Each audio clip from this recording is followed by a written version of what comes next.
Tippet Rise is a 12,000-acre art center in southern Montana.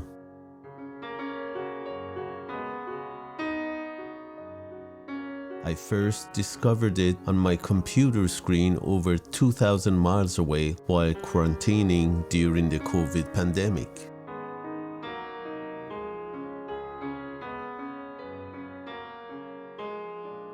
In the beginning, I found it strange that I felt so compelled to virtually make a film about a place I never visited.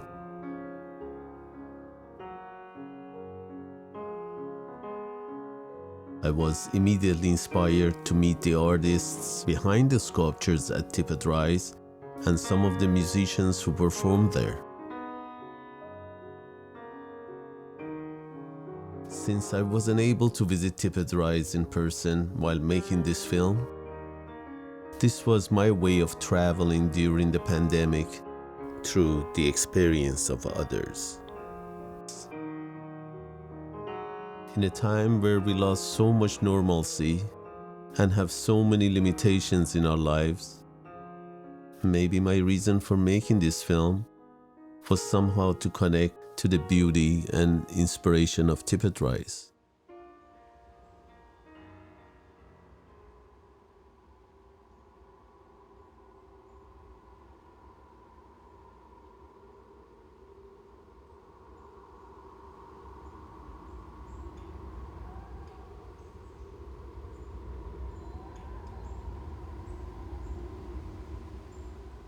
This pandemic, I think, has forced many of us artists to take a very deep look into ourselves and really find meaning in what we do.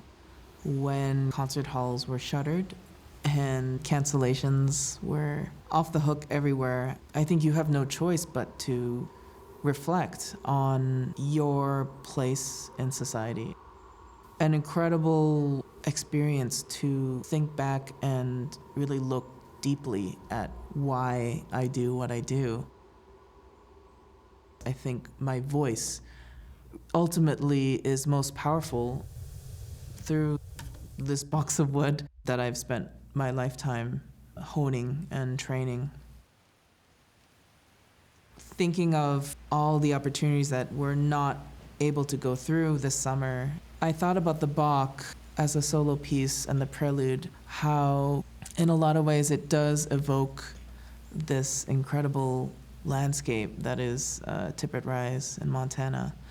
And the undulating 16th notes are almost sort of endless in the same way that you look out to the mountains, and it gives you that feeling that the possibilities are endless. And it was a lovely return to a piece that, of course, many of us know very well, but to be able to come back to it with greater appreciation for me was a treat.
The hall at Tippet Rise is so beautiful, and as a musician, we're always schlepping all over the place from the hotel to the hall and back and forth, and it was such a dream to be able to rehearse in the building adjacent to the hall where we performed, and it gave the entire experience the feeling of a tight-knit community amongst the wilderness, all there for the purpose of enjoying and performing great masterpieces. It was a really amazing energy when we performed at Tippet Rise. From the stage, you can really feel the energy of the audience. I think people usually associate what the audience feels from the performers, but it truly is a two-way street, we can say from experience. And performing for the audience at Tippet Rise, it's just amazing. You can feel everybody on the edge of their seats the entire time. And I think also just being surrounded by the amazing vibe of the environment and the relaxing state that you're in, you know, not being surrounded by honking cars in New York, but being in this absolutely breathtaking scenery. It puts you in a much more really artistic, relaxed frame of mind compared to sort of the hustle and bustle that I think musicians tend to live by.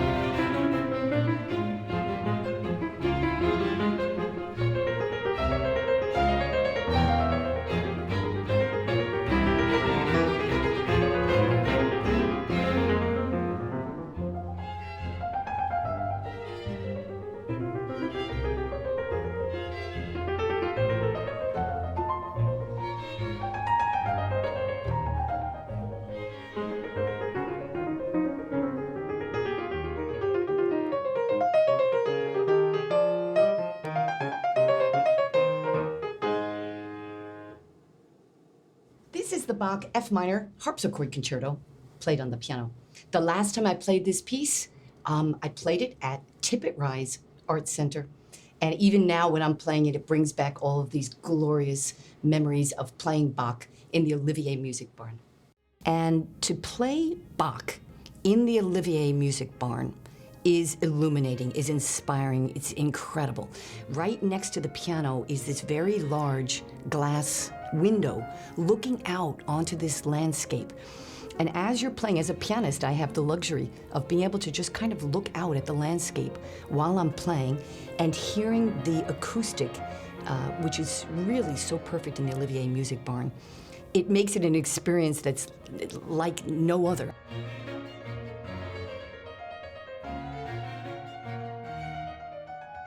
I've had the great pleasure of knowing Peter and Kathy Halstead for a number of years now, and I remember them speaking about their search for the perfect place on the planet to create this art center, this Tippet Rise Art Center, and their excitement when they found these 12,000 acres in Montana and felt this was the perfect landscape to create this unique in the world art center.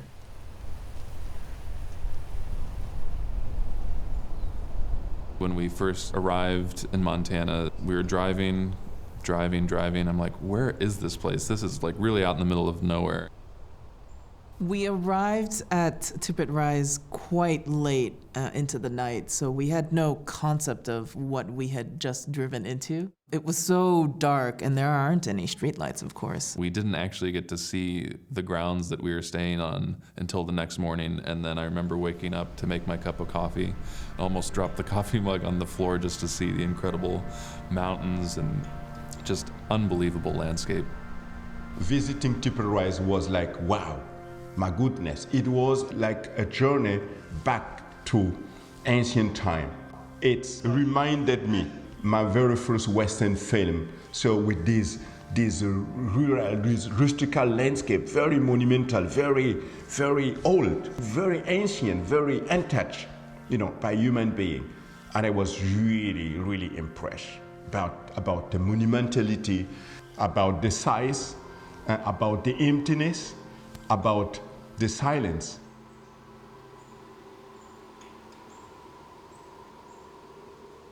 The complete lack of any noise. There aren't even airplanes that fly over the property. So it's a silence that I had never experienced, And somehow the perspective that you gain from that is illuminating. Each time I've been there, I'm discovering more and more about myself because I have more time to think, more space to think, and more about the music that I'm playing. Traveling to Montana for the first time and going to the site of Tippet Rise was like visiting the moon. You get this kind of endless sea of rolling hills. At the time there was no architecture, almost for miles and miles. And so it was hard to find reference. It was amazing to be lost in the middle of the landscape and where the land and the sky are like these two pressing planes, and you are there in the middle feeling absolutely small, right? And then there's the silence, the exposition to the elements that as urban creatures we don't get to have all of our senses activated in the way in which a landscape like Tippet Rise enjoys. All those hills, all those canyons, and all those perspectives, and all those moments where suddenly you are taken by the perspectives of being in the belly of the earth, and you are, being embraced, protected. There's a certain experience of enclosement, but suddenly you rise to a place and boom, and you see 100 miles of horizon. But you look backwards, and there's another different horizon there. So all these surprises, I think Tippet Rise Art Center has transformed them into artistic actions and experiences. And I think this is the magic of the place, to have kept the deeper essences of the land, the spiritual connection that we all have to the land. Tippet Rise mixes those that are like permanent and as a building, as a construction, or those that are, absolutely part of the time of the day, of the event, like music, And these two put together provoke an amazing new approach to art, approach to landscape, approach to yourself. The brilliant idea of taking nature in its wildness and making it be a place to center the sculpture is something that is very wonderful. They have done something at Tippet Rise that is so original and feelingful, but you have to be there when they're doing music, because music is that very strange thing that you cannot grab. We live in a world that thinks it is so materialistic, but only the music is what can lift that huge sense of spirit, and to have it with nature, that kind of untouched nature that Tippet Rise is something that is wonderful.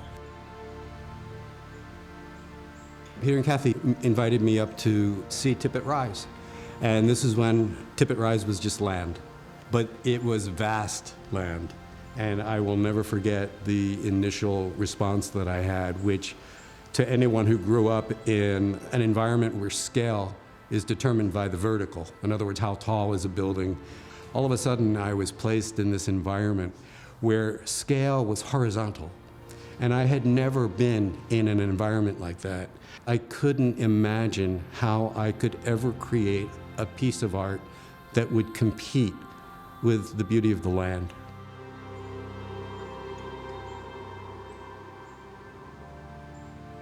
The wrinkles become. When we met Kathy and Peter, it was surprising to hear a client speak not necessarily about a program or a preconceived project.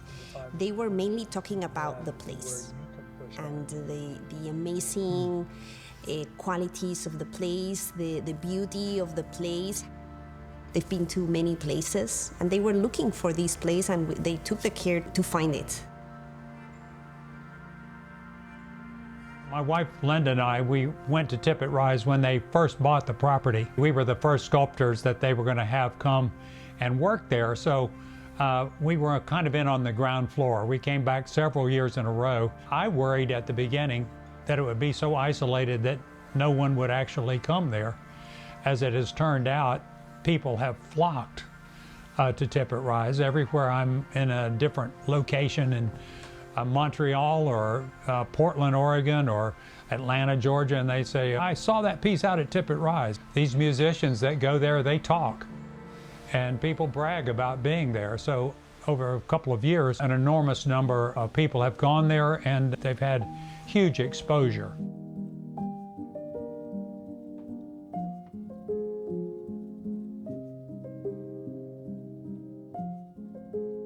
To add to this feeling of being in another world or in a dream, I stumbled upon the art installation, the Daydream, and I went in there, and to see that giant mass of wood sprawling out from within the middle of the house, just kind of enveloping everything. The art had such a visceral emotion to it. I was completely blown away.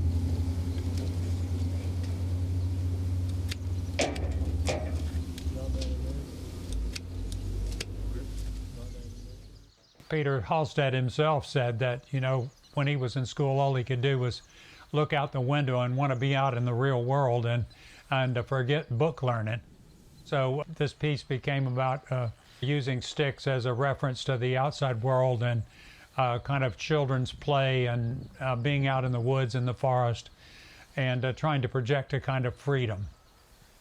Finding a schoolhouse seemed to be cast in Montana landscape and seemed to have overtones of days going by of old-fashioned, old-timey schooling. You brought your horse to school. You know, you brought your gun so you could hunt on the way home. There was a dreamy quality about it, you know, a kind of bygone era, and all of those overtones were brought forward when we got a brand new look-alike schoolhouse, and then were asked to kind of play off the freedom of sticks, a kind of a freedom of working, a kind of surfaces that looked like they had some motion built in, some bit of vitality in there, and kind of give a feeling of escapism.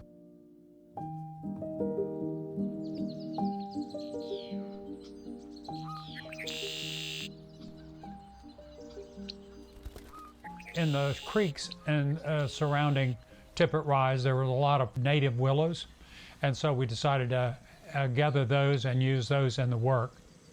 We wanted to have it with the leaves off, so they built some big ponds and they submerged the willow in the ponds until we were ready to use it. And then when we pulled it out, of course, it had really started stinking because the cows had gone into those ponds as well.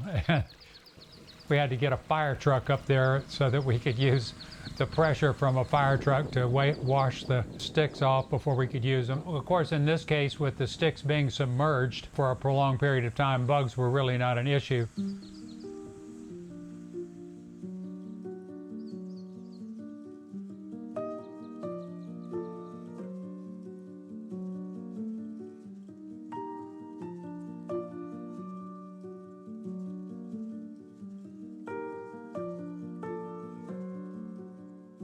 It occurred to me that we really needed to make a big piece that seemed to jump over the building. You know, the piece inside is contained by the building, and I thought that it would be interesting to contain the building within a sculpture. By containing it in a schoolhouse or making it more specific to a building, we had a reference point that we could actually deal with. So the house itself and its accoutrements, its sculpture, as a unit, sits well in the landscape. We started on the inside. We needed to form up with some structure. We took some larger sticks and jammed them up into the ceiling, held them at the floor, used our scaffolding, and we tied our stick uprights to the scaffolding so that they would hold firm, and then we started interweaving them, and so that we got a structural base that we could work on, and then kind of ad-libbed the surface so that we had a luxury in the surface, so that it had some overtones of kind of a reality to the surface. It seemed like, oh, people really didn't make this. It was a concretion of some sort that ended up in here by accident.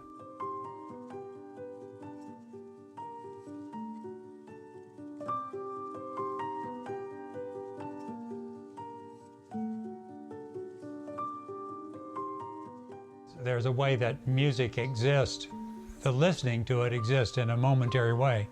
And so this work is temporary as well. So I think there's a kind of a connection there. But generally, there's a kind of freedom to this work, the kind of freedom that you don't really associate with the actual playing of it, but with the music itself. It sends you, it provokes you, it moves you, it transports you to a different place. It gives you feelings. And I think one of the things about sculpture in general is that it should evoke a lot of personal associations. You might think in this work of the bird nest that you saw outside your kitchen window or your first kiss. So I think that in many ways, in a much more artistic way, it touches the fundament as music does.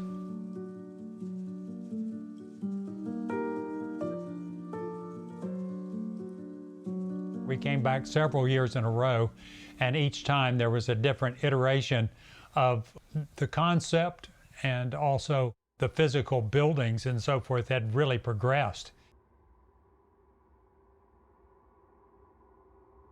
Because the vastness of the experience of the land was so overwhelming, I did not know how I was going to ever navigate the waters of such a rich, lush, massive panorama.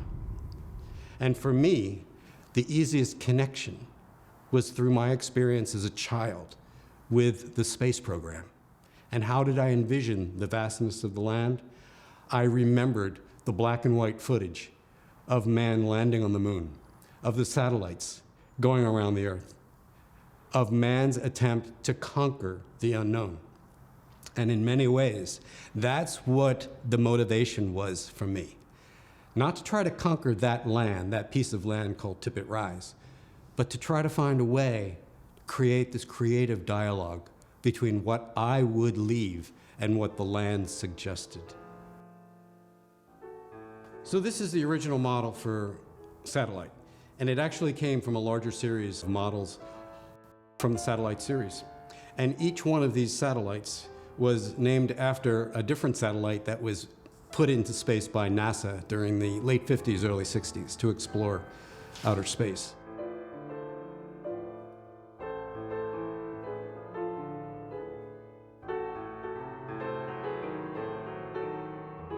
And it so happened that Pioneer was the first generation of satellites that explored the dark side of the moon.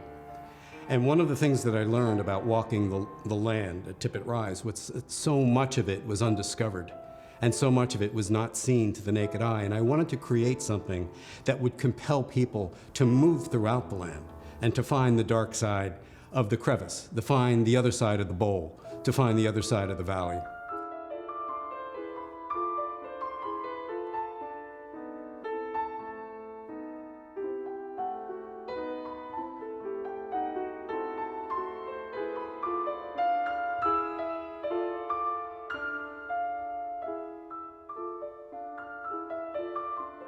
The Pioneer program lasted for a very long period of time.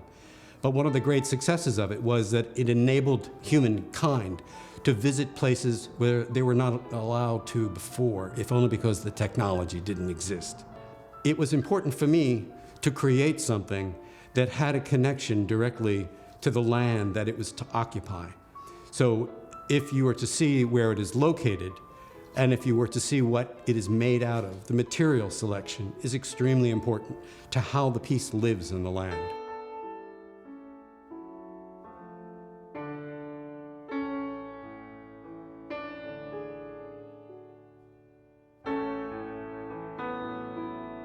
If you were to see this on the landscape at Tippet Rise, it would appear to be very small.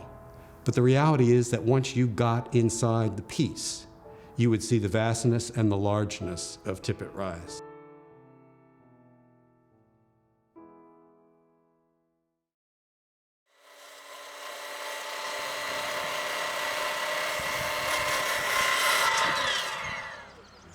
Chris Gunn and his team of fantastic timber framers enabled me to experience my vision of the handmade through their artistry. Without them, a piece like this could never have been made, because they also became passionate about what they were building, despite the level of frustration that they had to endure at times. But in the end, the piece, no matter how big and no matter how complicated, still had the fascination with hand building.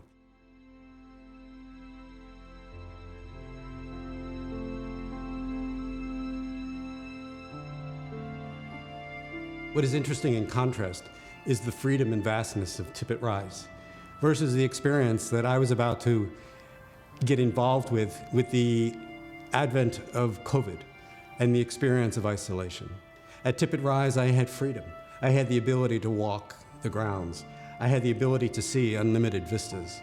And when COVID hit, I was reduced or forced or compelled to go back into the home and to be restricted, to live within a very small confine. And in doing that, I found that the work changed.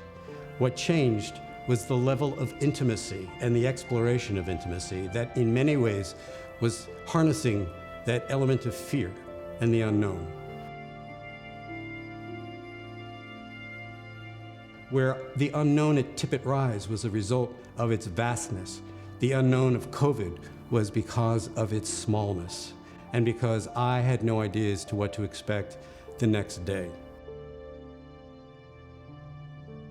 What motivated me on the kitchen table to do these works was fear, was not the unknown. And in exploring the unknown as an adult, it is very different than that of the child experience, because you have ultimately the sense of protection. But when you're the adult and you're exploring the sense and the levels of fear that go into an environment like that, you are compelled to negotiate with it in a far different way.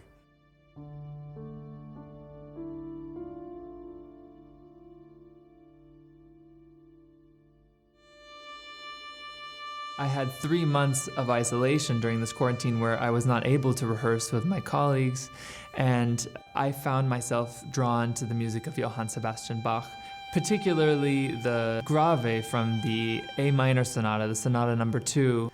Especially during these days of spending so much time inside, I dream about the vast openness of Tippet Rise and what it's like to perform outside, to have this art which is trying to mimic the glorious setting that surrounds me.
Kathy and Peter saw an installation that I made in Louisiana Museum of Art in Copenhagen.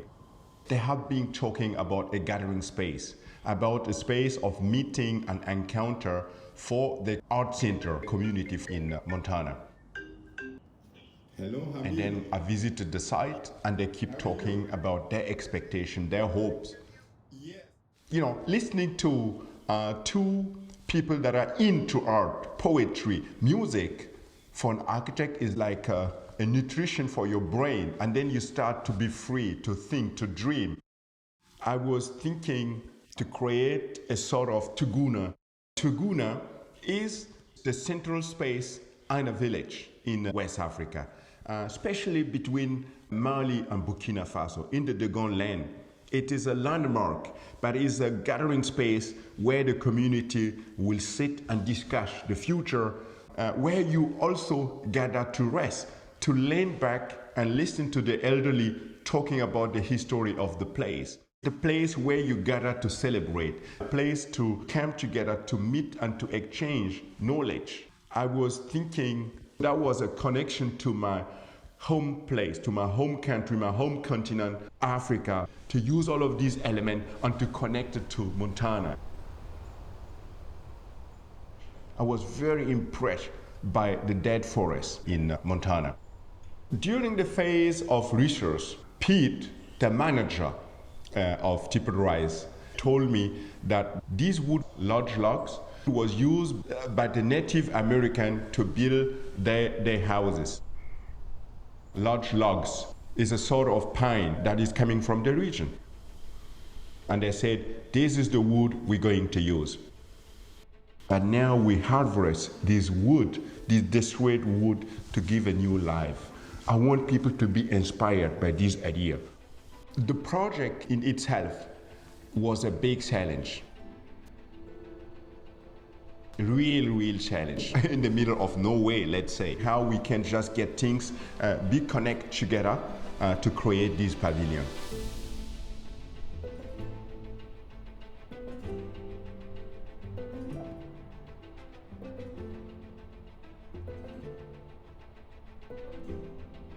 It's about engineering. You have to pay attention to the hard winter in Montana. So we had to fabricate elements. During the winter, you had to prepare the steel work, the concrete work, the basement, and then later on, in summer time, we could install the component to it. So, but we was happy to work with Laura and Chris. Laura is an architect, and Chris is the fabricator. They are incredible. They are so great. And together with the company that was in charge of the entire project, we could just then imagine how we could just get this idea be fixed. It was a big challenge, but we did it. And also, we didn't close it completely. With the natural openings, if you use round circular elements, you have this void, and light was shining through the pavilion. When the visitors going around visiting the sculpture, and then in the summer day when it's hot, they can come back and rest to just have a little concert underneath of the pavilion.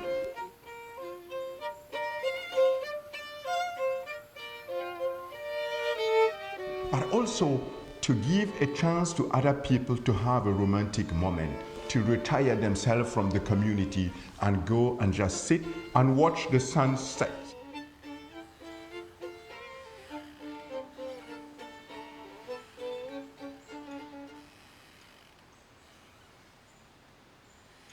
Peter and Kathy took such care and time to really find the perfect location on this vast landscape for each of the sculptures. The most recent sculpture is Zalem. It's hard to even describe without seeing it with your own two eyes, but it's right next to a creek.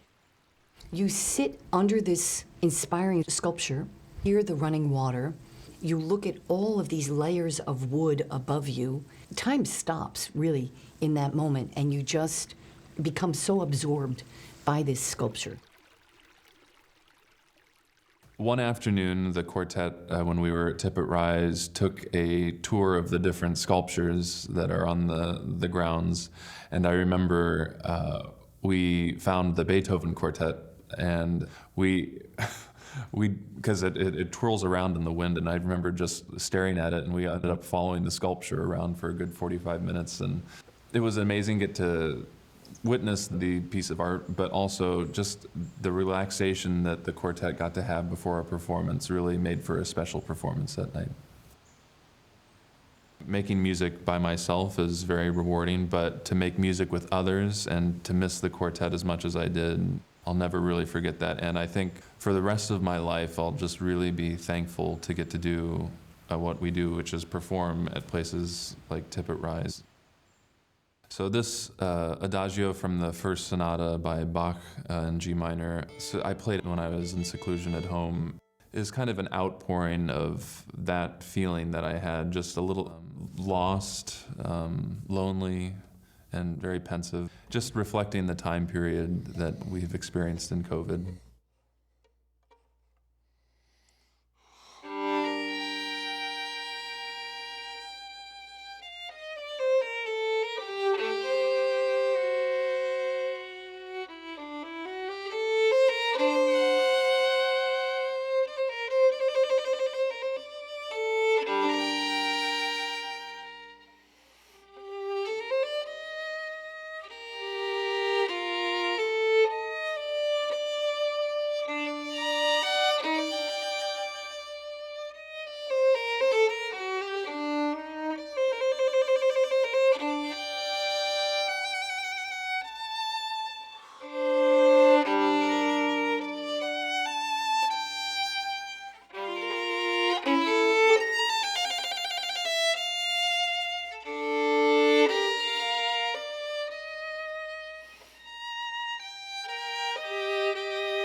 I know how to take things apart that I have built.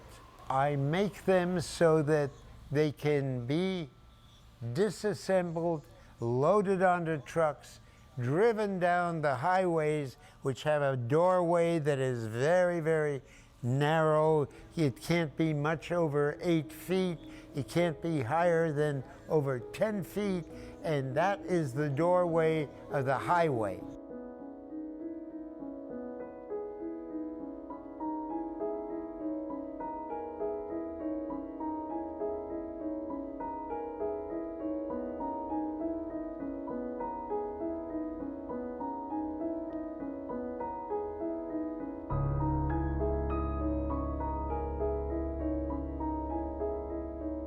In order to send pieces that are disassembled and are reassembled, you have to understand what steel construction is.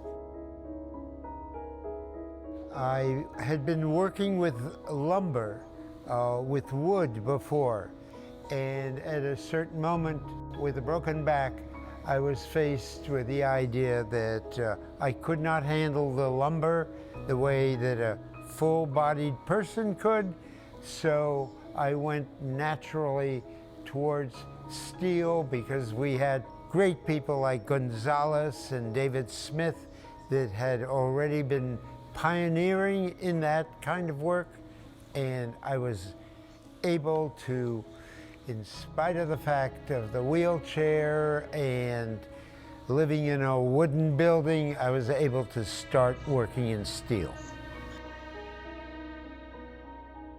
I began working when I was in college, and my professor showed me what steel could do at a very small and limited effort.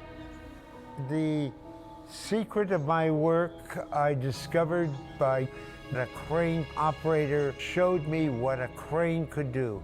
Many of the bins are made with an anchor, and the crane that can lift more than 20 tons just takes and bends the steel very fluently.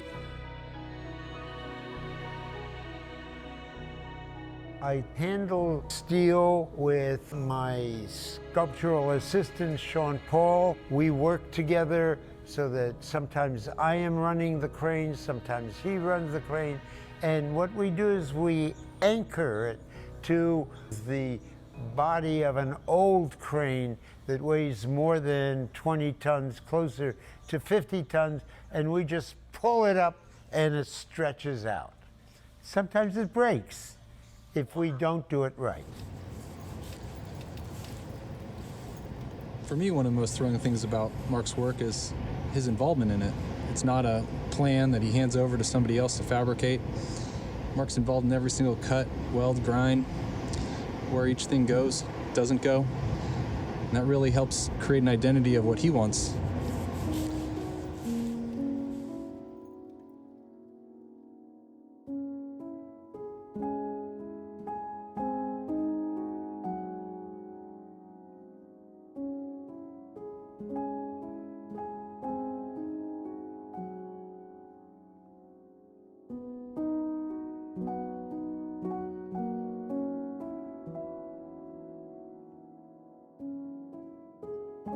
Talk about steel, we all have iron in our blood.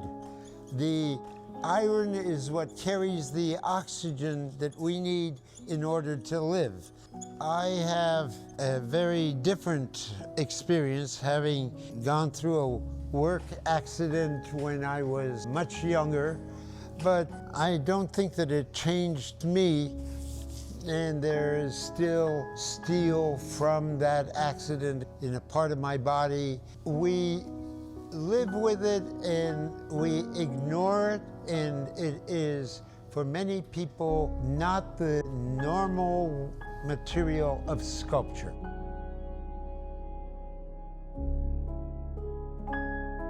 However, art is so wide and so great, so that we have a huge amount of art has been done in the past that has unified people, whether it is through music where everybody is singing together. The capacity of art to unify people, to bring people together, is something that is wonderful. All begins with a dream.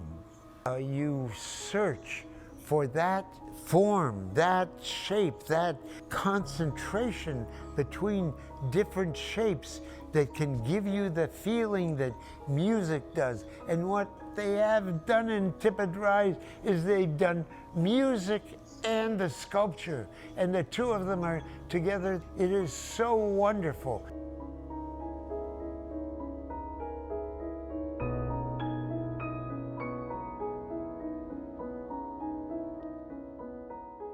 Music somehow can reach human beings beyond color and fashion and what one wears and how many numbers you have in the bank and stuff like that.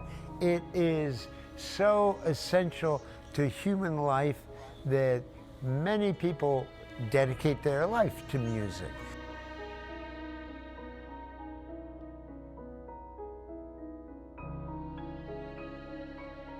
Now, I feel that music and sculpture are united in some very basic way inside us. Some people just are deaf to it, and then some people are brilliant, like what they did in Tippet Rise. They brought nature and art together in a way that is an experience to be there.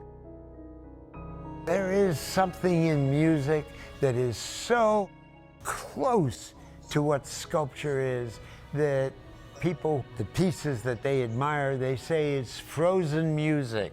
And it is. It is right there.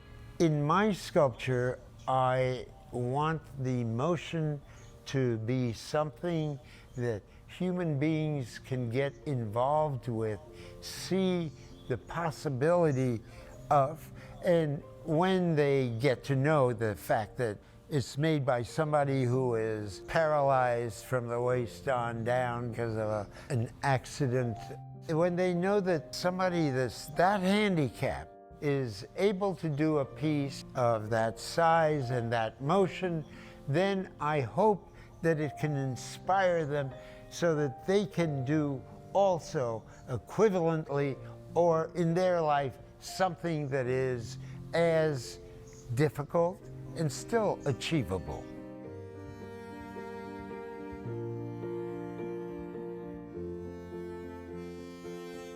Seeing that moving art, just using in the moment the wind to create this really powerful message, you feel in awe to be just arm's reach of these incredible sculptures. So that's something I will never forget.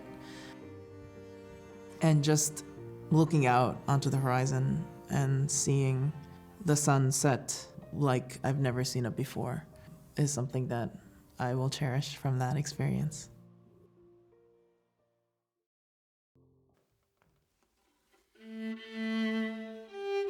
I would say the pandemic had a very profound impact on not only our group, but I think every chamber music group, every musician, really all over the world.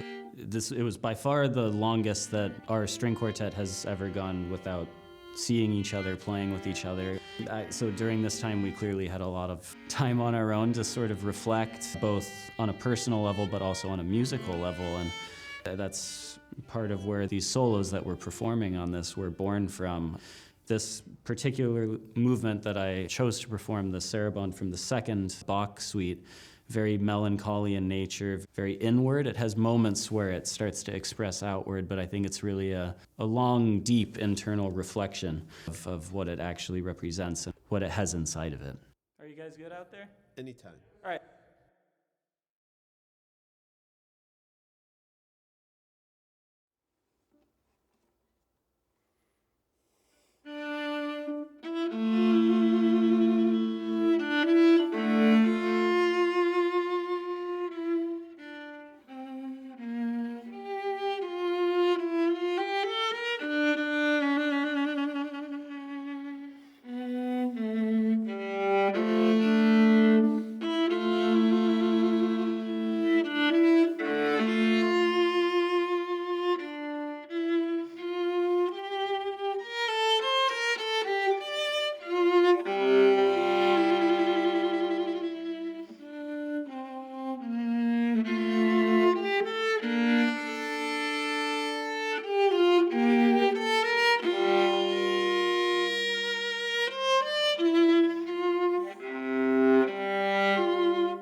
The beautiful journey of designing Tippet Rise is that we had to fight with ourselves as architects, because as architects we are used to making fully sealed buildings where we control everything and we control all the layers, we control the environments inside, and tempering our places to be at 72, 73 degrees Fahrenheit, whatever is the comfort level. So we have this very standardized understanding of what comfort means, and it's very difficult to get a client to challenge that, right? Because Tippet Rise is a collaboration with Peter and Kathy and their team, who not only accepted our ideas, but were really pushing them to a level that would be impossible, I think, with anybody else.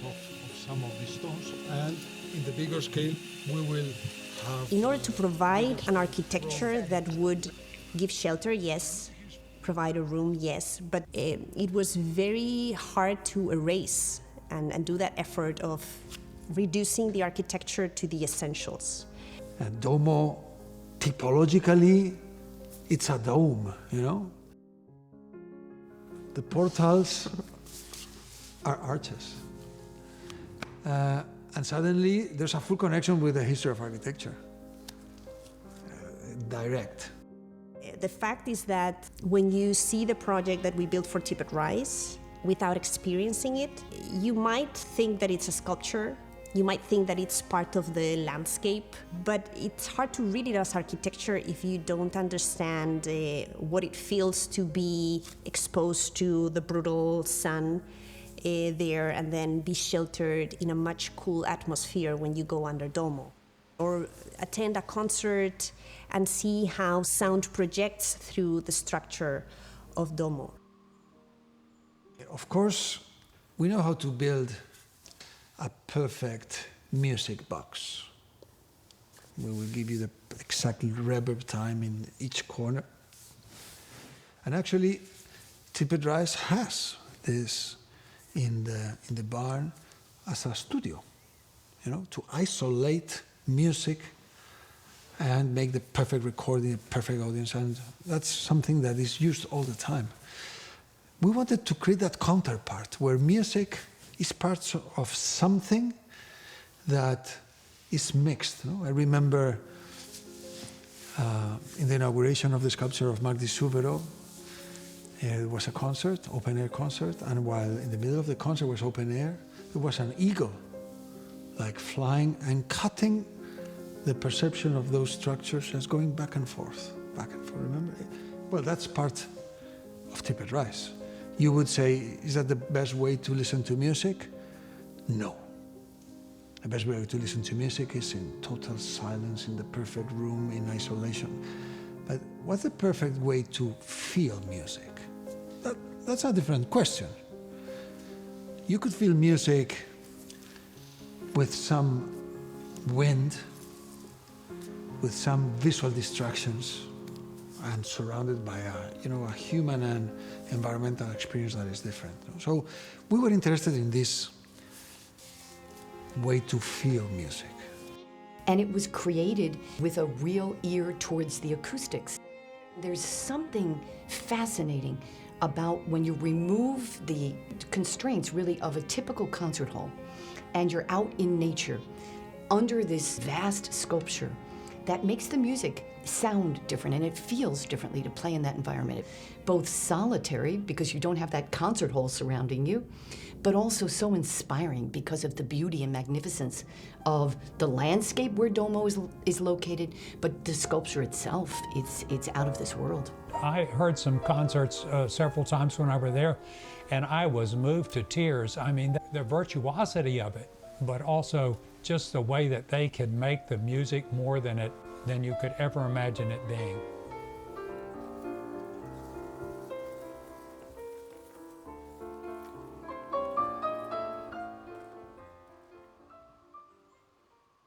Originally, what we understood is that a building would not fit there.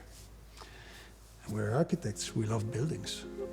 But we understood that our building should not be a building, should be atomized constellation of parts that altogether created that center of art. I remember that day that we presented our idea of spreading those parts over the landscape and breaking apart that program into events, like the portals. Of course, we don't call them doors, they are portals because they give you access to something greater than a space. They give you access, to the full universe of Tippet Rise. The rise of those pieces tries to metaphorically connect to the place in a geological way. The Birdtooth portal somehow homages the Birdtooth Mountains, that is where the Rocky Mountains plaque and the continental North American plaque collides, and they create this kind of formation just by, pushing each other as tectonic plaques.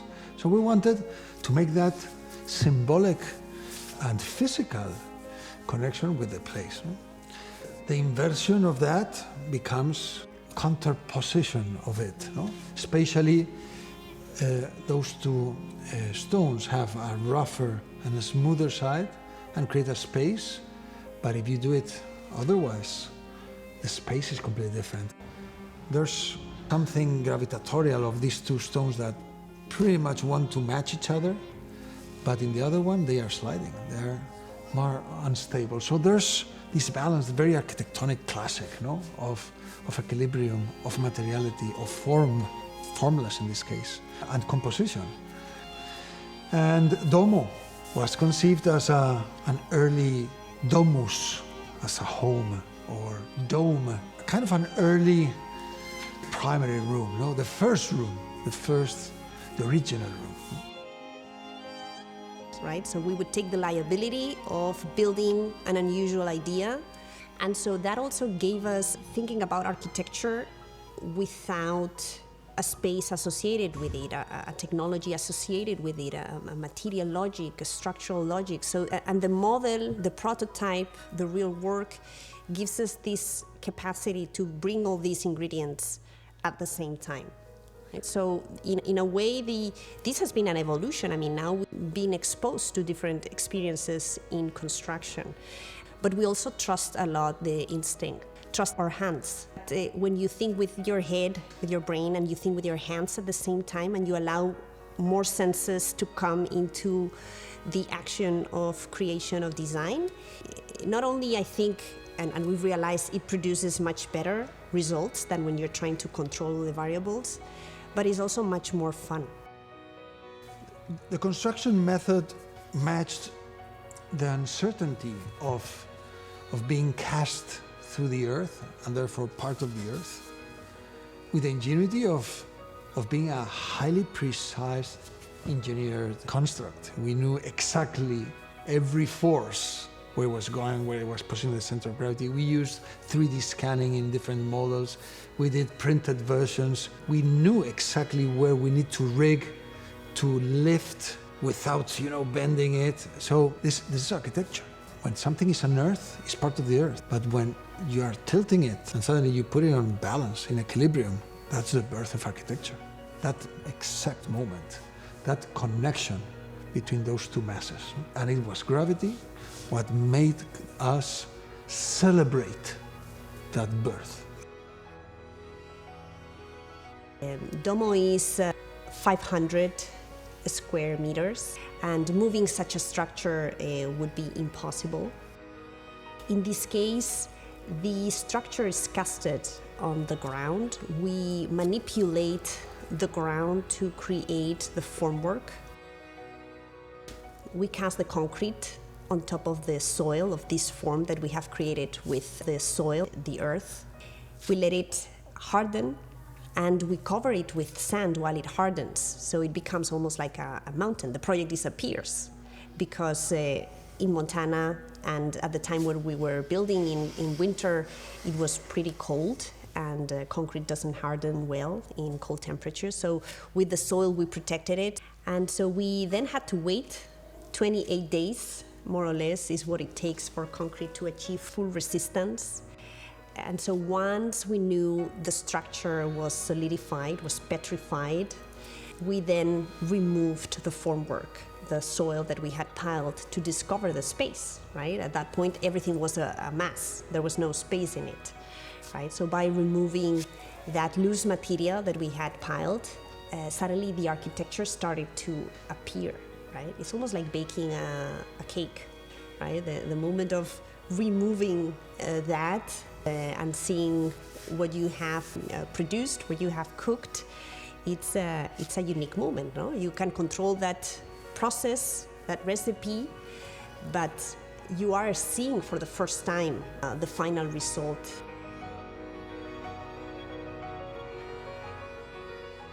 Yes, we did all kind of solar and wind analysis and soil analysis to test the gravitas and the performance of our structures. And once all that is deployed, then nature rules. So mostly when you are in a continental mountain climate, every day could be any of the 4 seasons. You can wake up on January and it's sunny and suddenly all the snow has melted away. Or you could be in the middle of the summer, in late August, and wake up a day and, oh my God, you have 4 feet of snow. And that during our construction process that included a lot of life and interactions there and a lot of time. We were part of that construction system. That I think that's an amazing marvel of how to work in nature.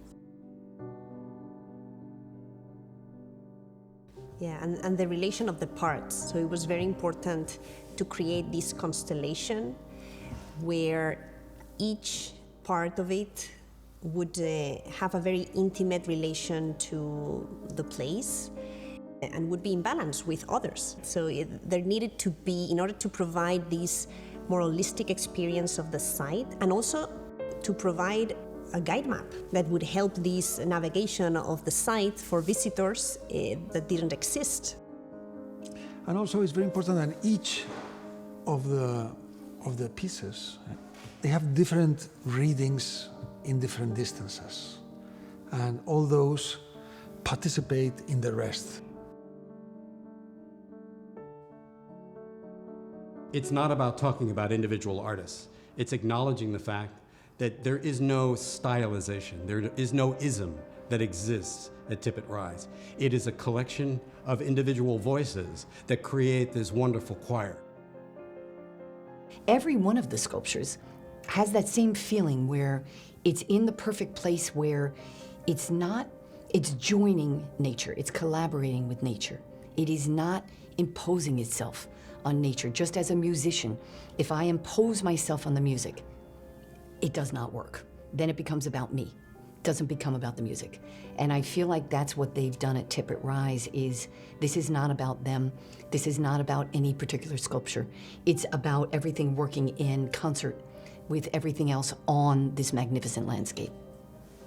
I believe that all of the art is united, that the people, whatever we do comes out of what has been part of the past. We are united in the sense that we love the world and we can make something that can show that love.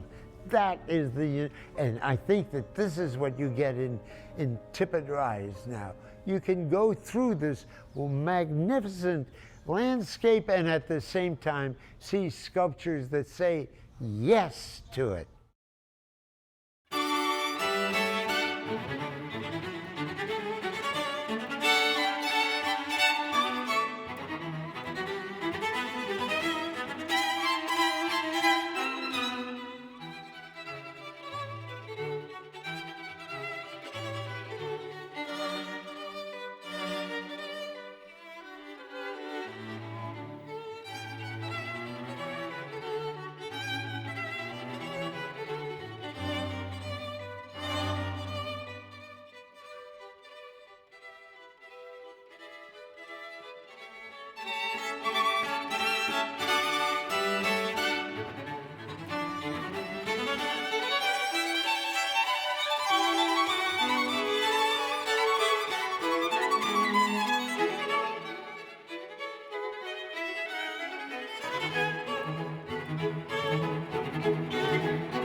What they did in Tippet Rise is wonderful. It's an experience to be there.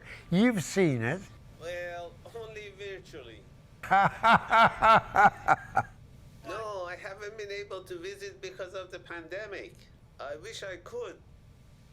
Mr. Hamid, nothing is as good as having the actual experience of it. I would like you to see Tippet Rise.